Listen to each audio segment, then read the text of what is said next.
간밤에 큼직한 경제 뉴스가 있었죠. 전문가와 함께 조금 더 깊이 들어가 보겠습니다. 경제 소식을 빠르고 친절하게 전해드립니다. 스타트 경제, 오늘은 이정환 한양대학교 경제금융대학 교수와 함께합니다.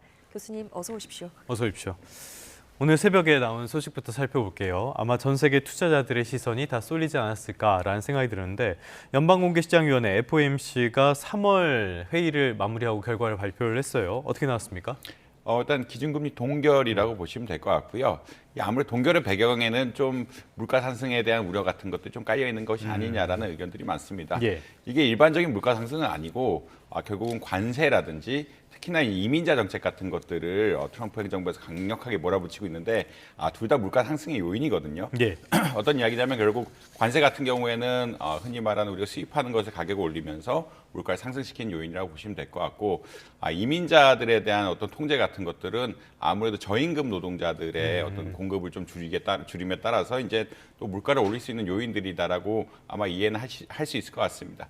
사실 이제 미국의 경제 성장률 전망치 같은 것들이 조금 낮아지면서 경기가 좀 떨어진다. 이에 따라 물가 상승 압력이 떨어질 것이라는 기대감도 있긴 했지만 네. 아무래도 이제 관세 정책이 확정되지 않았고 특히나 이제 관세가 실제로 부과되게 되면은 물가 상승 단기나마 물가 상승이 확실히 우려된다라고 이야기를 하고 있어가지고 이런 물가 상승에 대한 우려들이 겹치면서 지금 경기 떨어지는 것은 뭐 금리를 좀 낮출 수 있는 요인이긴 하지만 물가 상승의 우려가 오히려 좀 더 커지면서 결국은 유지하는 그러니까 두 번 연속 금리를 유지하는 이런 결정을 내렸다라고 보시면 될 것 같습니다. 네, 주목되는 점은 이제 트럼프 2기 행정부가 출범한 후에 처음으로 업데이트되는 이제 경제 전망이었는데 여기서 경제 성장률 전망치를 낮춰서 잡았더라고요. 어떻게 보셨어요? 이제 파월 의장이 뭐 경기 침체에 대한 우려를 직접 언급을 했고요. 예. 뭐 이게 미국의 경기는 강하다라고 주장을 하긴 했지만 이제 경제 성장률 전망치 자체는 조금 내렸다라고 아마 이해하시면 될 것 같습니다. 2.1에서 1.7로 낮춘 거니까 꽤나 크게 낮춘 거 아닌가요? 꽤나 크게 낮췄고 실제 뭐 애틀랜타 페드 같은 연준에서 이제 많이 예측을 하거든요. 실시간 데이터를 가지고 많이 예측을 하는데 이런 데에 있어서도 1분기 성장률 같은 것들이 많이 떨어지게 나올 것이다라고 1분기 GDP 성장률 같은 것들이 많이 떨어지게 나올 것이다라고 예측을 하고 있어가지고 예. 이런 상황들이 반영됐다라고 아마 이해하시면 될 것 같고 그다음에 실업률 같은 것들도 조금 올렸다라고 이해하시면 돼요. 실업률이 그 연말에 한 4.4% 될 거라고 했는데 4.5%가 될 거라고 예. 예상하고 있어서 경기가 뭐 좋아지진 않을 것 같다. 예상보다는 나쁠 것 같다라는 의견은 뭐 뒷받침하고 있습니다. 다만 이제 파월 의장이 지속적으로 얘기하듯이 미국의 경기는 강한 상태고 예. 다만 이제 불확실성이 많다라는 의견으로 지금 연준의 의견들이 뭐 발언 자체는 그런 식으로 해석이 되고 있다라고 보시면 될 것 같고 뭐 이것들이 뭐 기준금리까지는 영향을 미치지 않았지만 뭐 이 전반적인 경제 상황에 대한 인식, 경기가 관세 정책 혹은 이런 것들의 효과들 때문에 성장률이 낮아지고 있고 불확실성이 커지고 있다. 그리고 이제 경제가 예측보다는 성장률이 좀 덜할 것이다라는 의견들이 나오고 있다라고 보시면 될 것 같습니다. 실업률 예상치 조금 전에 4.4에서 4.5라고 말씀을 드렸는데 4.3에서 4.4로 높여 잡았습니다. 뭐 그 차이는 아니지만요. 어찌됐든 간에 4%대 실업률이라면은 어찌됐든 굉장히 낮은 실업률인 건 맞고요. 이런 측면에서 이런 결정을 하게 됐다라고 보시면 될 것 같은데 어쨌건 동결은 기정사실이었고 그렇기 때문에 전망에 관심이 더 쏠렸단 말이죠. 점도표 쪽에서 전망은 어떻게 나왔습니까? 사실 이제 연준에서 물가 상승에 대한 우려를 또 이야기했거든요. 결국 물가 상승에 대한 우려라는 것은 어떤 거냐면 내년에 물가 상승률, 그러니까 특히 개인 소비 지출 기준으로 봤을 때는 2.5%에서 2.8, 그러니까 올해 말에 가면은 작년에 예측했던 것보다 좀 올렸다라고 보시면 될 것 같고 그렇다는 이야기는 어떤 거냐면 흔히 말해서 금리를 조금 더 낮춘 속도가 늦어져야 되는 것이 아니냐라는 의견이 나올 수도 있었다라고 아마 이해하시면 될 것 같습니다. 예. 결국은 물가가 예상보다 많이 올라갈 것이라고 생각을 하고 있고 그에 따르면 사실은 물가를 잡기 위해서는 금리를 높은 상태로 좀 지속적으로 유지를 해줘야 되는 이런 상황이거든요. 예. 그렇기 때문에 이제 사실 시장에서 좀 우려했던 것은 연준이 혹시나 금리를 한 번만 인하하는 시나리오로 가지 않을까라는 그런 염려까지 있긴 했는데 예. 이런 물가 상승에도 불구하고 지난번하고 동일하게 올해는 2번 내릴 것이다. 그리고 내년하고 내후년에 물가 상승, 흔히 말하는 금리 전망 역시 크게 변동하지 않은 이런 상황이었다라고 보시면 될 것 같습니다. 네, 연준이 또 시장이 촉각을 곤두세웠던 것 중에 하나가 이제 이른바 양적 긴축이었는데 일단 이 양적 긴축이 무엇인지 좀 설명을 해주시죠. 양적 긴축이란 것은 그러니까 실제 양적 긴축을 이해하려면 양적 완화를 좀 먼저 아셔야 되는데 네. 시장에 채권들이 있는데 연준이 사들이면은 연준에 있는 돈들이 시장에 풀리게 됩니다. 네네네. 이런 상황을 보통 양적 완화라고 하고요. 사실 이제 코로나19 이전에는 연준이 가진 채권의 규모가 한 4조 달러 네. 정도 됐는데 시장에서 많이 사들이면서 거의 9조 달러가 넘어가게 되는 이런 상황이 네. 되었다라고 보시면 될 것 그러니까 같아요. 중앙은행이 직접 시장에다 돈을 이렇게 풀었다라고 보면 되는 겁니까? 네, 그러니까 연준 예. 중앙은행이고 발권력이 있기 때문에 이것을 시장에 돈을 직접 푼 결과라고 보시면 될 것 같고요. 근데 이 규모가 지나치다라는 의견도 있고 이게 지나치게 시장의 유동성을 풀면은 또 부작용 같은 것도 많아지기 때문에 양적 긴축, 이제 다시 연준이 가진 채권을 시장에 파는 이런 예, 예. 정책을 하는 게 흔히 말하는 양적 긴축이라고 이야기하고 있습니다. 그건 돈을 회수하는 거네요. 예, 돈을 시장에 있는 돈들을 오히려 거꾸로 연준이 다시 회수하는 이런 정책이라고 보시면 될 것 같고 지금 양적 긴축을 줄이겠다라고 이야기하고 있거든요. 예, 뭐 양적 예. 완화를 하겠다는 얘기는 전혀 아니지만 특히나 국채에 대해 뭐 흔히 말하는 모기지라든 이런 건 아니지만 국채에 대해서 양적 긴축을 많이 줄이겠다라고 이야기를 하고 있고 그 말은 사실은 좀 유동성 공급을 어떻게 보면 예측보다는 조금 늘리겠다라는 예, 예. 그런 의견으로 해석이 될 수 있을 것 같습니다. 이런 것들을 사실 유동성 공급을 늘리면 뭐 국채 공급, 국채 금리 같은 거 유지하는데 좀 도움이 될 수 있는 정책들이거든요. 이렇기 네. 때문에 뭐 특히나 최근에 뭐 미국의 부채 문제, 그러니까 정부 부채가 한도에 도달하면서 이제 부채 관리가 좀 어려워지는 측면들이 있는데 이런 유동성 정책 같은 것들을 통해서 부채 관리를 하려는 이런 시도였다라고 한번 보시면 될 것 같습니다. 알겠습니다. 시장을 어떤 면에서는 많이 달래는 결과가 된 것 같기도 해요. 뉴욕 증시는 많이 반등했죠? 사실 이제 어제 많이 예. 떨어졌죠. 어제 FOMC에 대한 불확실성이 하면서 그쵸. 떨어졌는데 오늘 그것을 거의 회복하는 뭐 이런 양상이었다라고는 아마 크게 이해하시면 될 것 같습니다. 시장에서 아마 우려했던 것은 물가가 예상보다 높아질 것이라는 당연히 생각을 했는데 예. 이것 때문에 아까 말씀드린 것처럼 혹시나 이제 연준의 기준금리 경로가 바꿔지면 어떡할까? 결국은 시장에서 좋아하는 것은 기준금리가 빨리 떨어지는 것인데 예측보다 늦게 떨어지게 된다라고 하면은 주가에 대한 불확실성이 또 커지게 될 수밖에 없는 상황들이거든요. 예. 근데 이제 예측대로 금리가 떨어지다 보니까 시장에서는 호재로 작용했다라고 보시면 될 것 같고 뭐 다우존스, S&P 500, 나스닥 뭐 각각 거의 뭐 어제의 손실분을 다시 반등하는 이런 계기를 마련했다라고 아마 이해하시면 될 것 같습니다. 네, 우리 입장에서는 이제 한미 금리 차가 주목이 됩니다. 지금 한미 금리 차가 1.75%포인트로 유지된 상황인데 앞으로 한국은행의 고심의 방향이 어떤 쪽으로 향할 것으로 보세요? 사실 외환 시장이 아직도 가장 중요한 이슈라고 생각을 예. 하고 있고요. 환율 한국의 말씀하시는 예, 거죠? 외환 시장 이런 것은 환율인데 환율이 지나치게 폭등하거나 이렇게 된다라고 하면은 아무래도 뭐 흔히 말하는 한국은행의 입장에선 기준금리를 낮추기가 좀 부담스러운 상황이 발생할 수밖에 없다. 사실 올해 기조는 한국은행 금리를 좀 빨리 낮추겠다는 기조긴 한데 예. 아무래도 환율이 뭐 1,450원을 넘어서 1,470원, 80원 이렇게 가면은 흔히 말해서 우리나라 기준금리가 낮아지면서 환율이 오를 수 있는 효과.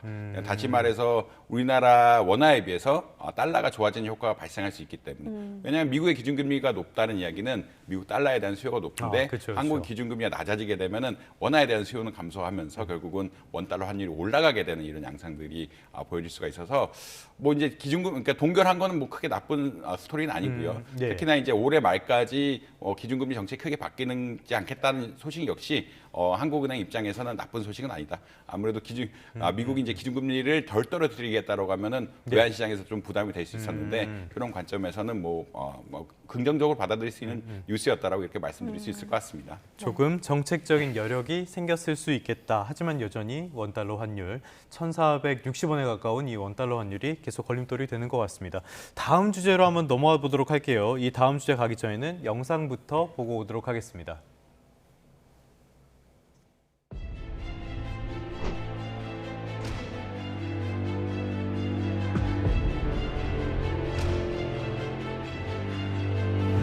서울시는 주민의 생활 불편 해소 차원에서 과감히 규제를 추진하고자 합니다.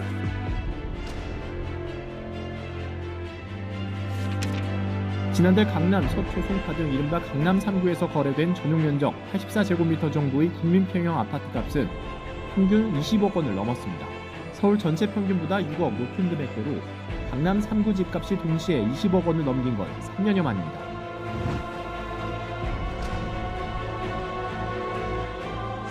지난 2월 12일 토지거래 허가구역 해제 이후 강남을 중심으로 부동산 시장의 변동성이 커졌다는 지적을 겸허히 받아들입니다.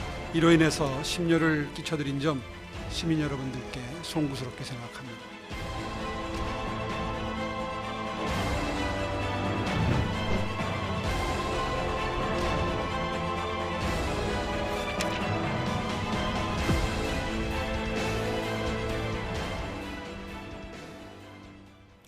네, 영상에서 보신 것처럼 지금 정부에서 토지거래 허가구역을 해제했다가 집값이 너무 오르니까 이걸 다시 지정하는 방안을 내놨습니다. 어떻게 지금 이 대상 지역이 어떻게 됩니까? 사실 뭐 대상 지역은 확장되었다라고 보시면 될 것 같고요.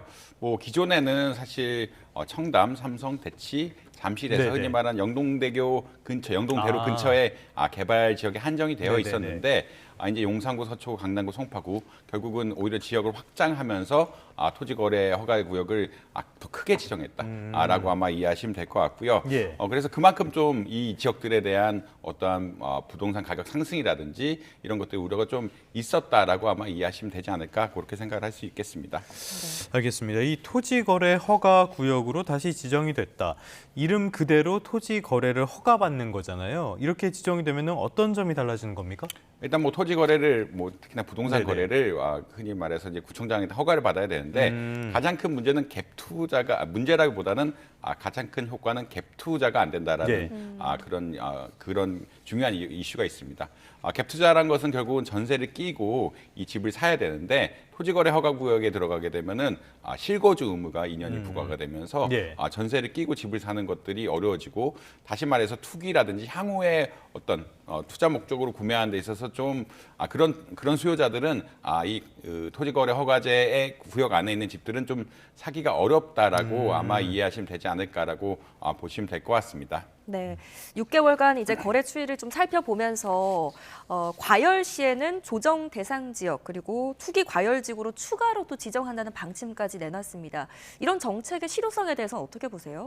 일단 좀 늘린다는 이야기는 어떤 이야기냐면 최근에 부동산 거래 동향들을 보면은 예. 강남도 많이 늘었지만 강남에서 넘어가는 흔히 말하는 마용성 지역들도 데이터상 좀 많이 늘었다라고 이야기를 하고 있거든요. 예. 그렇다는 이야기 지금 그래서 토지거래 허가 구역을 확장하겠다는 이야기는 그러니까 용산은 지정이 됐지만 마포라든지 뭐 성동구 지역까지 조금 필요하다라고 하면은 어떻게 보자면 이 토지거래 허가 구역을 그러니까 늘리겠다라고 아마 이해하시면 될 것 같고요. 지금 뭐 송파라든지 강남이나 서초에 집값들이 너무 빠르게 상승하면서 특히나 2월 지표를 보면 2월, 3월 이렇게 너무나 빨리 상승하면서 예. 이것들이 파급해서 용산, 성동, 마포까지 연계되는 게 아니냐라는 이런 걱정들이 분명히 있다라고 보시면 될 것 같습니다. 사실 이게 토지거래 허가제를 하면은 아무래도 좀 집값 같은 것들은 예. 잡을 수는 있다라고 이야기할 수 있는데 결국 문제는 이제 또 토지 거래 허가제를 풀면은 뭐 눌려왔던 것들이 좀 다시 이제 반등하는 양상이 예. 올 수밖에 없다라고 보시면 될 것 같고요. 그리고 이제 이것들이 최근에 집수요 문제에 있어서 좀 중요하게 된 부분이었는데 이전이라면 사실 이 노도광 이렇게 이야기를 하면서 서울 전체에 대한 아파트 수요가 있었다, 혹은 집에 대한 수요가 있었다라고 하면은 지금은 아까 강남 상구나 마용성, 그러니까 마포, 용산, 성동이 아니면 수요가 안 몰리는 양상들이거든요. 예, 예, 예. 다시 말해서 이제 언젠가 어느 시점에는 토지거래 허가제를 다시 풀어야 되는데 이 수요가 많은 지역의 토지거래 허가제를 풀면은 또 집값이 상승할 수 있는 여력이 되고 그럼 또 토지거래 허가 구역을 다시 지정해야 되고 이런 악순환이 되지 않을까라는 의견들이 많다. 그래서 이것들을 좀 이게 이런 제도뿐만 아니라 어떻게 보자면 다른 제도들 보완해서 예. 결국은 이 6구의 수요를 좀 줄이는 정책들 그리고 다른 구의 공급을 늘리는 네네네. 정책들을 통해서 좀 해결해야 되는 게 아니냐 이런 의견들이 많이 나오고 있다라고 보시면 될 것 같습니다. 뭐 말씀하신 대로 토지거래 허가제 자체가 논란이 워낙 많은 정책이다 보니까 언젠가는 풀어야 되긴 하는데 쉽지는 않은 일 같습니다. 어쨌건 한 달 만에 이렇게 정책이 번복이 되면서 굉장히 시장의 혼란이 클 것 같아요. 특히 이번에 다시 지정한 토지거래 허가제는 24일부터 효력이 발생을 해서 이 중간에 좀 시간이 있거든요.